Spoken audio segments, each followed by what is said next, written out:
யாவை எனக்கு தந்தருளினார். அல்லேலூயா. கடந்த நாட்கள் அந்த யூத் மீட்டிங்லையும் சரி, அந்த அடுத்த நாள் ஆராதனையிலும் சரி, நான் டிரான்ஸ்லேட் பண்ணேன். நான் உண்மையாகவே சொல்கிறேன், நான் வந்து படித்தது வெறும் +2.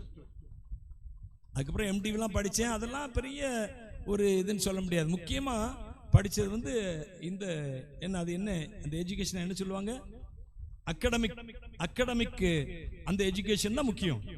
அதில் தான் நல்ல ஒரு ஞானம் வரும்.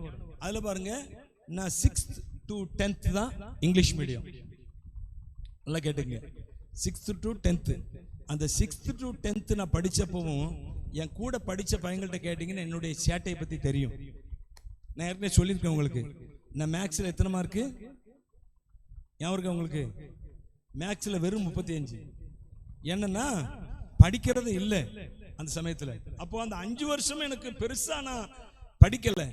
ஆனால் கர்த்தர் பாருங்க, ஆண்டவர் கிருபையில அன்னைக்கு நான் ஏற்கனவே ஒருத்தர் டிரான்ஸ்லேட் பண்ணியிருக்கிறேன். இதுக்கு முன்னாடி ஒரு ஊழியக்கார மிஷினரி ஒருத்தர் வந்தார், ஒரு 10-12 வருஷத்துக்கு முன்னாடி. அவருக்கு டிரான்ஸ்லேட் பண்ணேன். அப்போவே எனக்கு ஆச்சரியம் தான் உண்மை. இப்பவும் நான் முதல்ல அந்த ஊழியக்காரர் வந்து நீ எனக்கு கூட தெரிஞ்சுக்கலாம் நினைக்கலாம், அவர் வந்து தமிழ்ல தான் இடையில பேசினாரு, தமிழ்லேயே பிரசங்கம் பண்ணிருக்கலான்னு. தமிழ்ல பேசுறது வேற, பிரசங்கம் பண்றது வேற. தமிழ்ல பேசுறவங்க எல்லாம் தமிழ்ல பிரசங்கம் பண்ணிட முடியாது. ஏன்னா அந்த பையன் ஹைதராபாத்ல இருந்தவர். அவர் வந்து தாய்மொழி தமிழ் தான், ஆனா முழுக்க முழுக்க அவங்க தெலுங்கு தான் வாழ்ந்திருக்கிறாங்க. இங்கிலீஷ் தெலுங்கு 2 தான்.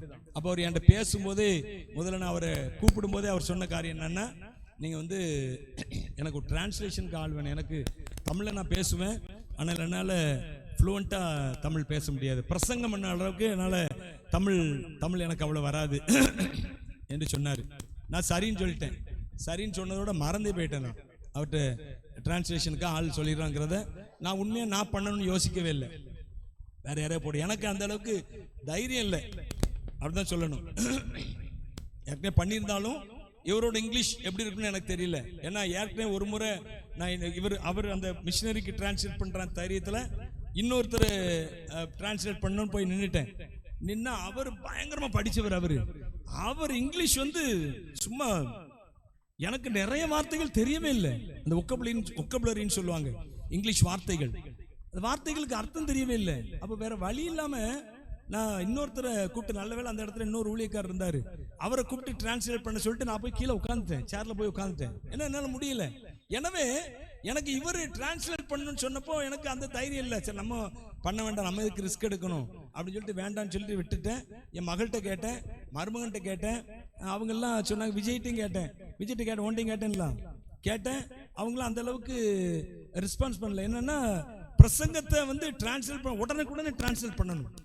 அது வந்து இந்த ஆவியானுடைய கைடன்ஸ் கொஞ்சம் அதிகமாக இருந்தால் தான் அது முடியும். ஏன்னா பார்க்கும்போது உங்களுக்கு ஈஸியாக தெரியும், ஆனால் அது டிரான்ஸ்லேட் பண்ணுறது ரொம்ப கஷ்டம். அப்போ அவங்க 3 பேருமே, மருமகனும் பிரசங்கமாக வேண்டாமான்ட்டாரு, மகளும் ரேச்சலும் இல்லைப்பா அது சரி வராது அப்படின்ட்டா. அப்புறம் திரும்ப அடுத்த நாள் கேட்டேன், நீங்கள் அந்த அவர் பிரசங்கத்தை அனுப்புங்க பார்ப்போம், அவர் இங்கிலீஷ் எப்படி இருக்குன்னு பார்ப்போன்னு அனுப்ப சொன்னால் அனுப்பிச்சி விட்டேன்.